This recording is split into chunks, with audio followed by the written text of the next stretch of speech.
Hello guys, magandang araw. Nandito po kami ng aking girlfriend sa Mang Inasal, Legazpi City. Kami po ay kumakain. Kumain po kami dito ng biglaan dahil kami po ay gutom na gutom na. What the fuck? Hindi ko inaasahan na mapapadpad po kami dito upang kumain.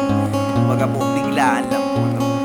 And guys, tara po, samahan niyo po kami dito kumain. Kung kayo po ay nasa Legazpi, bisita po kayo dito sa Mang Inasal. Masarap po ang pagkain dito. Talagang goods na goods po yung pera nyo dito. And yun guys, mag-ingat po kayo kung saan man po kayo guys pupunta. Palagi lang pong manalangin sa Diyos. Yun lamang po guys. Thank you and God bless po. Thank you everyone!